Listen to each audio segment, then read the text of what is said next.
Olá, amigos do canal. Estamos de volta aqui mais uma vez para falar sobre futebol brasileiro, vencedores e perdedores na área da 18ª rodada do campeonato. Estou aqui, obviamente, com meu amigo Matheus. Olá, Matheus.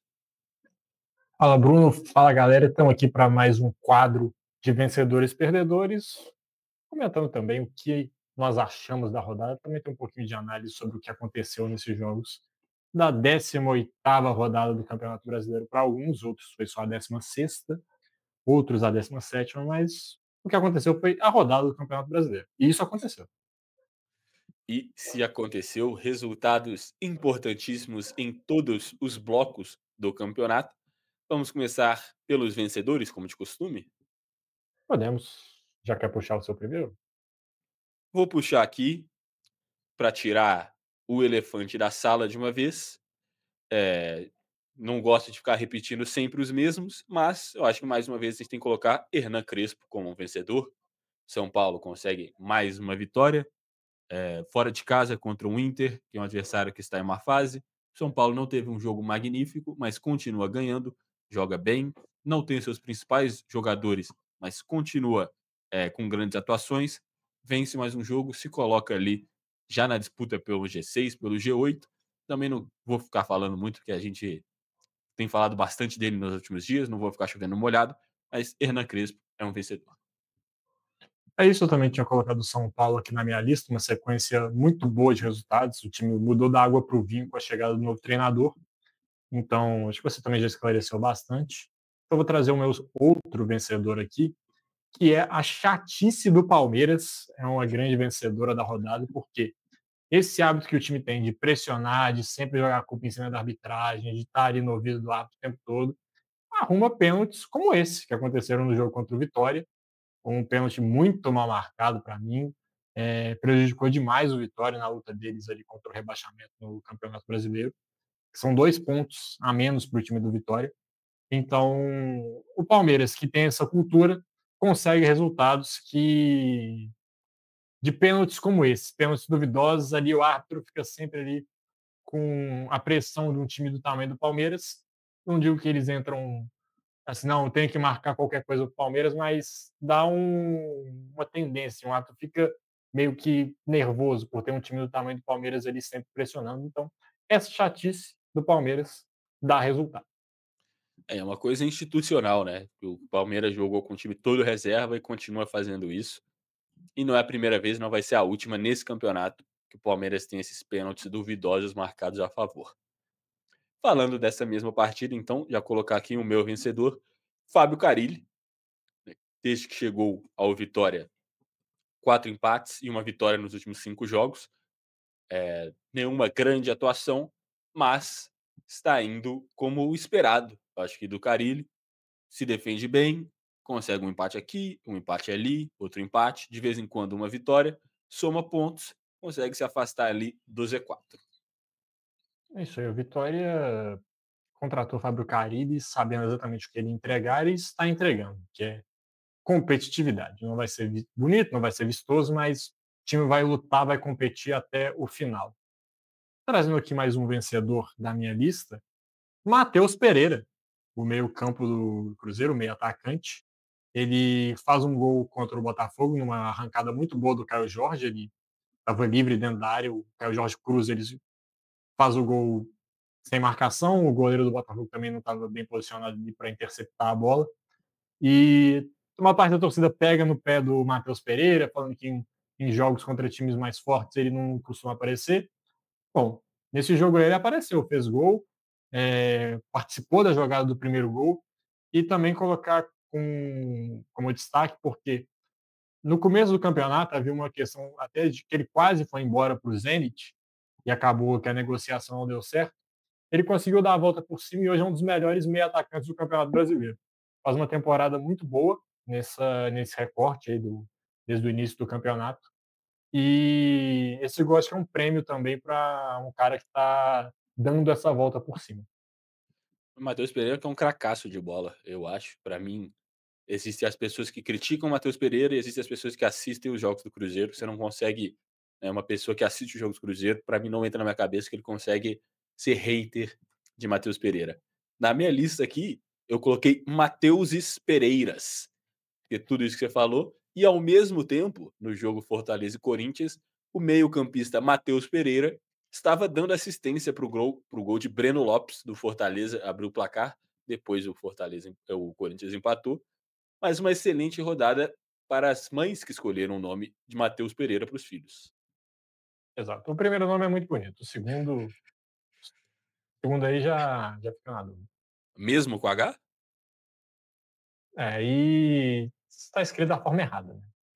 Só queria deixar registrado. Aí, trazer aqui mais um vencedor, para mim, é Renato Gaúcho, que assina, assim, sua renovação da posse do futebol gaúcho, né. Porque ele que estava em um mau momento no Fluminense, bastou jogar contra Inter e Grêmio para ganhar 2 partidas seguidas. Isso aí, Renato costuma se dar bem contra o Inter, né, já teve rivalidade, teve até um tabu aí de alguns anos sem ser derrotado pelo Inter, agora também ganhando do Grêmio, e trazendo mais um vencedor desse jogo é o Everaldo, que fez o gol da vitória, e foi muito criticado ali no Mundial por não chutar, virou até um meme ali. Nos últimos 2 jogos são 3 gols, então ele está conseguindo mostrar que é um bom atacante. Pode não ser o melhor atacante do Brasil, mas é um atacante útil e para um elenco como o do Fluminense, acho que também para outros elencos do futebol brasileiro, ele tem qualidade e pode agregar ao time. Então ele está conseguindo mostrar isso nesses jogos. Nesses 2 últimos jogos ele conseguiu mostrar. Fez o gol da vitória contra o Grêmio, então coloca o Everaldo como vencedor. Chuta Everaldo está fazendo efeito. Meu penúltimo vencedor da rodada, Matheus, é o Ceará, que apesar do empate, apesar de ter perdido 2 posições na tabela, conseguiu aí nos últimos 2 jogos 4 pontos, jogando contra o líder e o vice-líder do campeonato. Então, né, eu acho que a projeção talvez fosse perder os 2. A equipe conseguiu ganhar um e empatar o outro, depois de um começo muito bom no campeonato.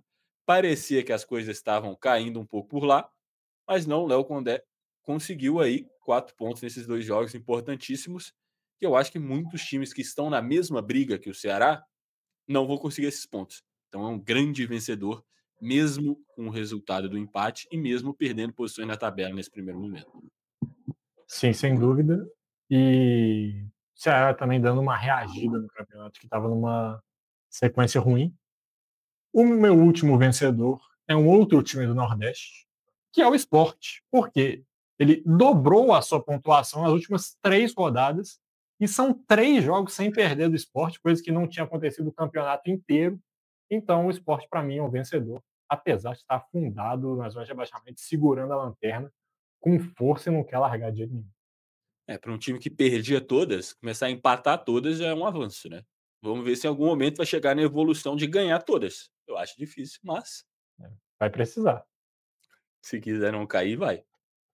E trazendo aqui o meu último vencedor, para mim é a torcida do Cruzeiro, né, que depois de 3 resultados ruins, o time voltou a ganhar, voltou a jogar bem, consegue se empolgar no momento importante da temporada, no momento de decisão na Copa do Brasil, decisão no Campeonato Brasileiro, e mais do que isso, eu acho que no momento também de tantas notícias ruins de outras SAFs, porque agora tem toda essa polêmica da SAF do Botafogo, parece uns trambiques ali do John Textor, ninguém sabe como vai ser o futuro. Você tem também a SAF do Vasco, da 777, que essa deu problema já tem muito tempo. A 777, inclusive, que queria comprar o Cruzeiro, foi negado pelo Pedro Mesquita, que depois preferiu vender para o Ronaldo, que pagou até um valor abaixo. Na época foi até motivo de piada, falando que o Cruzeiro não valia nada, que era muito barato. Mas hoje, eu acho que a torcida do Cruzeiro vê isso com excelentes olhos. Para mim, acho que a gente já pode falar que até o momento é a melhor SAF do Brasil, mesmo com os resultados da do Botafogo terem sido melhores. Eu acho que o processo do Cruzeiro, se você for pegar desde 2022 até agora, o time desde que a SAF entrou no Cruzeiro, o time é sempre melhor no ano seguinte. Né? Tava na Série B, subiu para a Série A, estava na Série A, se manteve, aí depois conseguiu brigar por Libertadores, chegou na final Sul-Americana, e agora está brigando por Libertadores por título. Então a SAF do Cruzeiro, além de ser responsável, de pagar as dívidas, de melhorar o time e a infraestrutura, não tem nenhum problema como as SAFs de Atlético, as SAFs de Vasco, as SAFs de Botafogo, que talvez a promessa que foi feita tenha sido melhor, mas que tá cheio de problema aí na base. E o Cruzeiro preferiu estruturar a base para depois chegar no topo. É, e também, se não me falha a memória, é a única SAF que já trocou de dono no futebol brasileiro, né? Começou com o Ronaldo, agora está com o Pedrinho BH. Destaque também para a SAF do Bahia, que também está fazendo um trabalho bem legal ali com o Grupo City, está conseguindo obter ótimos resultados. O Bahia foi para a última Libertadores e está na briga para voltar à competição na próxima temporada. Mas concordo com você, o Cruzeiro talvez foi o time que chegou mais em crise a SAF, né? Estava ali brigando para não ser rebaixado para a Série C em momentos de 2021. Hoje, 4 anos depois, o time está brigando pelo título do Campeonato Brasileiro. Então, realmente é impressionante o que aconteceu.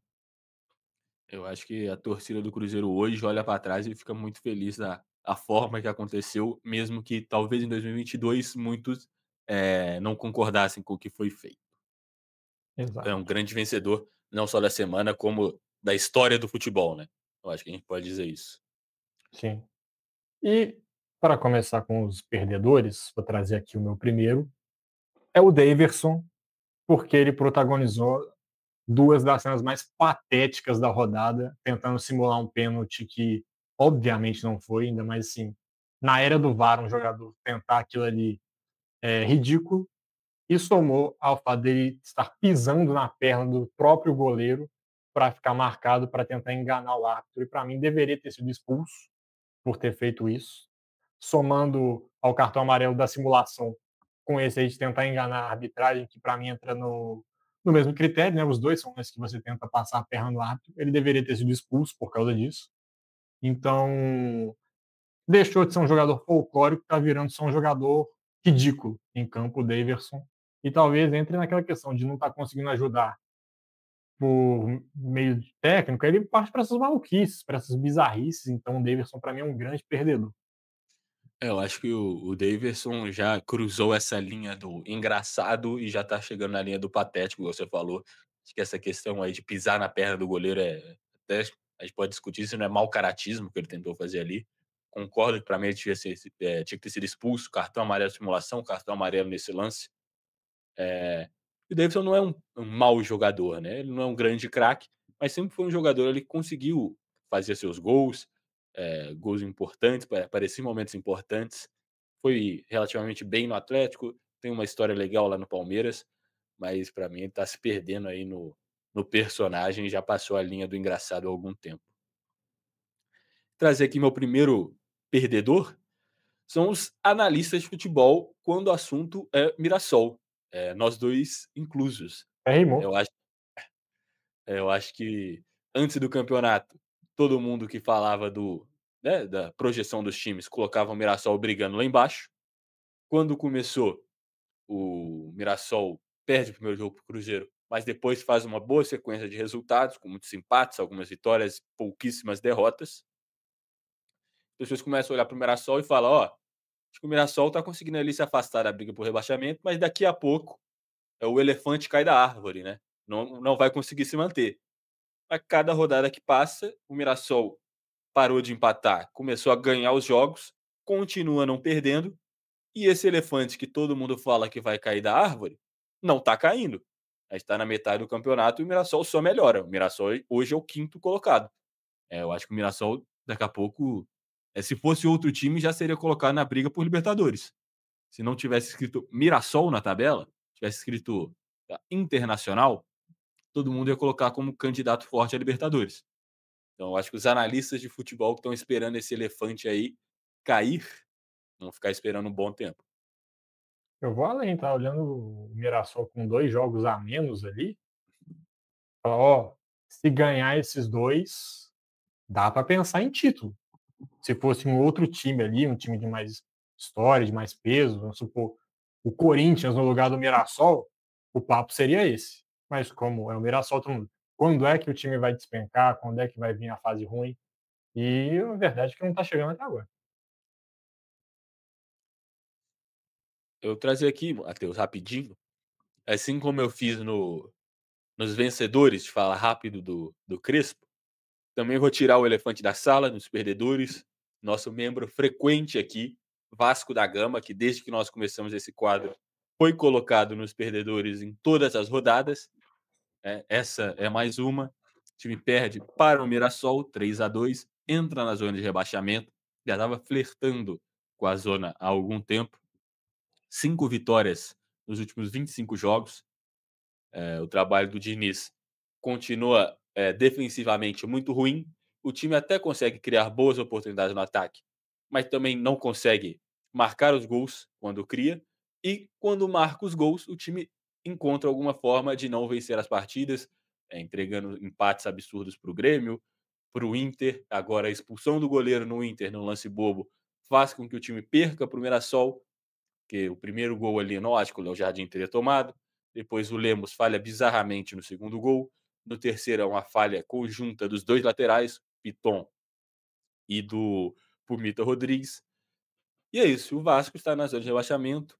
É um time muito limitado, tem algumas boas peças. A defesa é muito fraca, o Verratti, para mim, não é problema, mas ele limita o time. Eu acho que a gente já falou bastante também, não vou ficar me alongando muito. Mas é isso, o Vasco é um grande perdedor. Exato. Em defesa da nação vascaína, eu coloquei o Vasco nos vencedores em uma rodada, mas foi numa que ele não jogou. Foi só porque os outros não ganharam, ele não entrou na zona de rebaixamento. E para mim o Vasco também estava nos perdedores. Fiquei até na dúvida se colocava o time ou o Fernando Diniz. Acabei colocando o Vasco mesmo. E sigo o relator aí, para mim tudo que você falou concordo. Precisa mudar muita coisa. E eu só não coloquei o Fernando Diniz porque eu coloquei outro técnico que também se chama Fernando, que é o Seabra, técnico do Bragantino. Para mim está nessa lista aí, porque o time está derretendo e ele não tem áudio para culpar agora, como aconteceu no Cruzeiro. Então, fica muito exposto aí o trabalho dele, que bateu num pico muito alto e agora está descendo vertiginosamente. Então, para mim, o Fernando Seabra sai como um grande perdedor.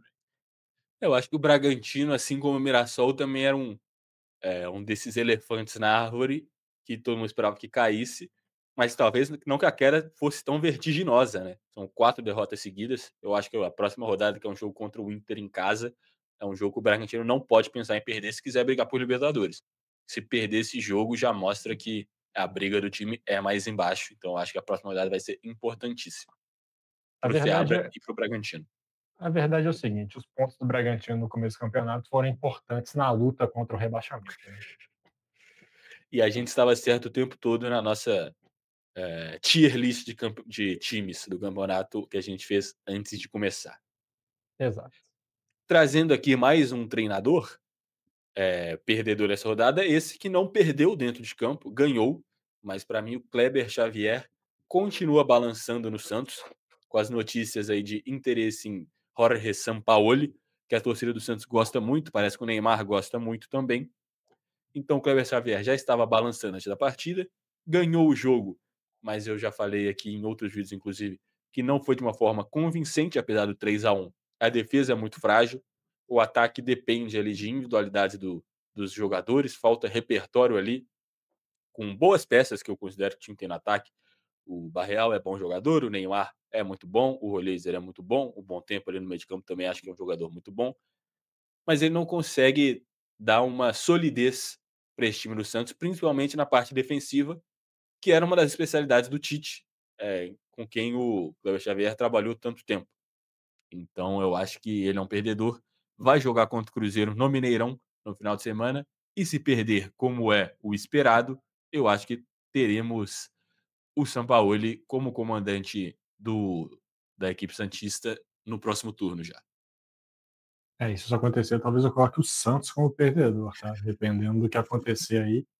São Paulo, aí, do último trabalho dele no Brasil, a última impressão foi bem ruim lá no Flamengo. Até preparador físico deu um soco na cara de jogador. Então, teremos fortes emoções aí com Neymar nesse vestiário, São Paulo. Então,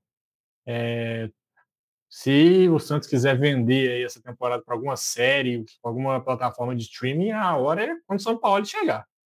Então, concordo com você, acho que o Cleber Xavier não está conseguindo engrenar. E fica a questão de ser o primeiro trabalho dele num clube do tamanho do Santos, na pressão que é de não poder voltar à Série B, de estar recebendo um Neymar. Então, ficou um cenário bem conturbado para ele poder mostrar se ele é um bom treinador ou não. Então, ficou ruim o clima para o Kleber Xavier. E E trazendo mais. só Não, não pode só falar. falando mais um pouco, é difícil de prever o que vai ser o futuro da carreira dele, né. Ele vai voltar para a comissão do Tite? Vai voltar a ser um auxiliar? Ou agora que ele, né, o próximo passo que ele imagina para a carreira dele é continuar como treinador principal, mas esse primeiro trabalho dele no Santos não foi muito bem visto, né. Ele vai ter outras oportunidades de continuar num time de série A, por exemplo? Ele vai entrar nessa rotação de times de técnicos do primeiro escalão do futebol brasileiro? Ele vai para uma série B? Então não sei, né, a gente não sabe qual vai ser o futuro aí do Kleber Xavier, que tinha muita estabilidade como auxiliar com o Tite, e agora ele passa a não ter praticamente nenhuma como treinador principal. E o Santos paga também por ter feito aquilo que eu chamo de comprar o combo do Big Mac sem o Big Mac, né? Você compra a comissão técnica do Tite, mas o Tite em si não vem. Aí você coloca o auxiliar dele para ser o treinador. Tudo bem estranho do Santos, tinha tudo para dar errado e não tá dando certo, né? A verdade é É essa. quando você comprava o McLanche Feliz quando você era criança, mas você pegava só o brinquedo, não pegava o sanduíche, né. Exato. E trazendo mais um perdedor aqui da minha lista, Internacional, que já falamos muito aqui em outros vídeos. Para mim, o Inter tá andando em círculos, sempre da mesma forma. E o próximo passo, a próxima etapa desse ciclo é mandar o treinador embora. E eu acho que isso vai acontecer daqui a pouco. Então, coloco o Inter como um perdedor. É, se a gente for seguir aí o passo a passo, vai chegar aí Eduardo Cudê, né. Eu acho que para esse ciclo se iniciar, essa é a peça que falta. O Inter, igual você falou, vive a mesma temporada aí há vários anos. Então também acho que é um grande perdedor, não só dessa rodada, como do ano como um todo. E mais um perdedor aqui, meu penúltimo, bem rapidinho, para mim é o Bahia. Qualquer time que joga contra o Sport e não ganha é um perdedor, principalmente quando você tem aspirações grandes no campeonato, como é o caso do tricolor de aço. Tá brigando ali por G4. Começou a se especular, quem sabe até chegar numa briga por liderança, né, porque tinha rodadas a menos, mas acho que depois desse empate contra o Sport, né, já abaixa um pouco essa questão. Continua ali muito forte na briga por Libertadores, mas perde a chance de somar 3 pontos. É isso. Trazendo o meu último aqui, e que eu já comentei em outros, tanto no caso de vencedores quanto em perdedores, é a arbitragem do futebol brasileiro, que o pênalti do Palmeiras que eu já destaquei, os lances do Daverson, e ele se sentir confortável para agir dessa maneira, acho que também mostra muito da falta de autoridade que os árbitros também têm com relação aos jogadores, né? Porque se ele respeitasse os árbitros de uma maneira, talvez ele pudesse ter sido um jogador que tromba, que briga, que dá a provocada, mas não para chegar no nível que chega, né? Então, acho que a arbitragem também tem culpa com relação nessa questão. É, com certeza, né, acho que o Daverson já cruzou a linha do engraçado para o patético há algum tempo aí. E a arbitragem, continua sendo conivente com várias atitudes. Meu último perdedor aqui, para fechar, é John Textor. Saíram aí recentemente notícias de que a administração dele aqui no Botafogo, talvez não tenha sido tão limpa como as pessoas imaginavam. Ele que tem uma grande idolatria, acho que por grande parte da torcida do Botafogo.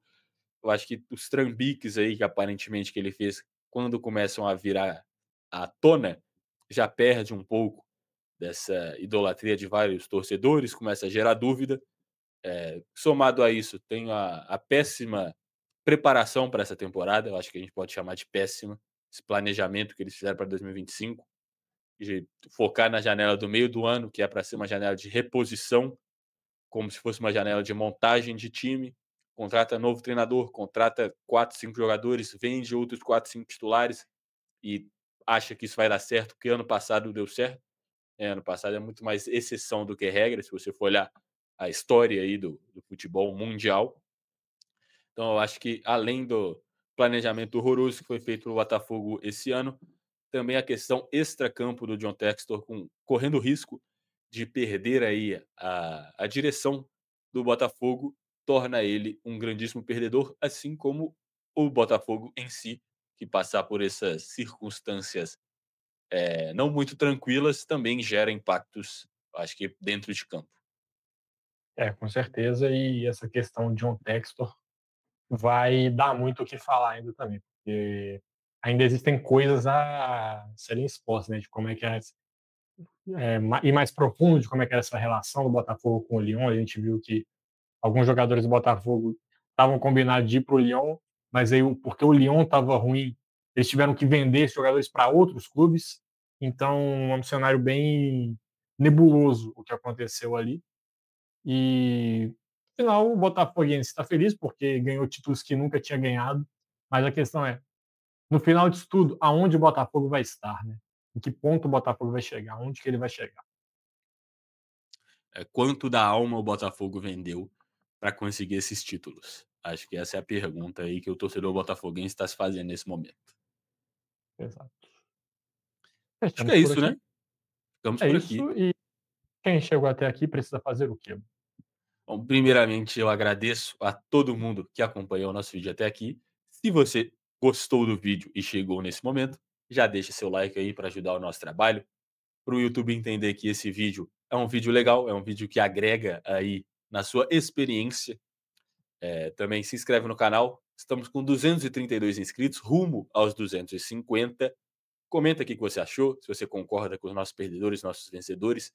Se você gostaria de acrescentar alguns outros personagens do nosso futebol a essa lista de pessoas que ganharam e perderam na 18ª rodada, indique esse vídeo para um amigo, para um inimigo, para um estranho, para divulgar o nosso trabalho. Isso ajuda bastante a gente fica muito grato a todo mundo que faz isso, que faz isso.